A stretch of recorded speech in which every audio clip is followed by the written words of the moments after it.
రాష్ట్ర వ్యాప్తంగా వైఎస్ఆర్సీపీ పార్టీ అధినేత జగన్మోహన్ రెడ్డి పిలుపు మేరకు రాష్ట్ర వ్యాప్తంగా నేడు నిర్వహించ తలపెట్టిన వెన్నుపోటు దినం కార్యక్రమం ఆత్మకూరులో నిర్వహించారు. ఆర్డీఓ కార్యాలయం వద్ద నిరసన తెలియపరిచి కార్యాలయంలో సిబ్బందికి వినతిపత్రం అందించారు.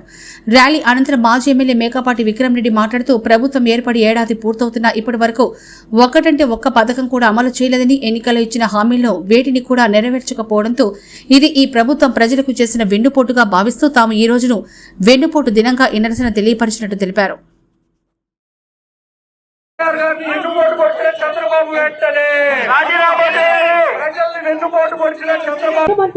తీసేస్తున్నారు వాలంటీర్లు అని చెప్పేసి మిగతా రకరకాలుగా తీస్తే దాదాపు 4 లక్షల ఉద్యోగాలు ఇప్పటికే తీసేశారు.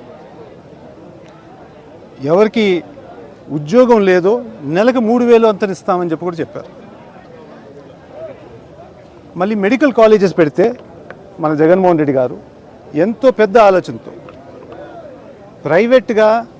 ప్రైవేట్ హాస్పిటల్స్ మొనోపలీ చేస్తున్నాయని, ఆ మొనోపలీ చేస్తూ అందరికీ వైద్యం అందుబాటులో లేదని, ఒకవేళ ఏమైనా జరగరాంది జరిగితే పొలాలు కానీ ఇల్లులు కానీ అన్నీ అమ్మేసుకొని, నగలు అన్నీ అమ్మేసుకొని వైద్యం అందేటట్టు చూసుకుంటున్నారు. అంత మీరే చెప్పండి. దాన్ని వెన్నుపోటు అంటారు. ముందు ఒక 2014 నుంచి కూడా జరిగింది. 2014లో కూడా రుణమాఫీ, రైతుకు రుణమాఫీ చేస్తామని చెప్పి అప్పుడు కూడా గెలిచారు. అదేదో ఒకసారి తప్పు అనుకుందాం, రెండోసారి చేస్తే మాత్రం అది నేరంగానే ప్రజలందరూ చూడాలి.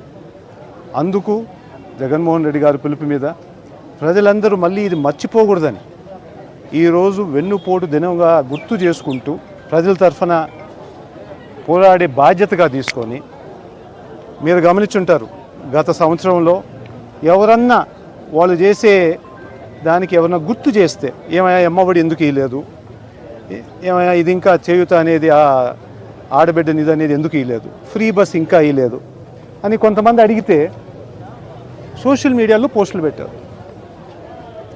వాళ్ళని తీసుకోబోయి రకరకాలుగా పోలీస్ స్టేషన్లు అంతా తిప్పేసి అరెస్టులు చేయడం, ఈ మీరు చెప్పిన మేనిఫెస్టోలో హామీలంతా ఇస్తారా లేదా, ఈ విధంగా జగన్మోహన్ రెడ్డి గారు అందరికీ రక్షణ కల్పించారు.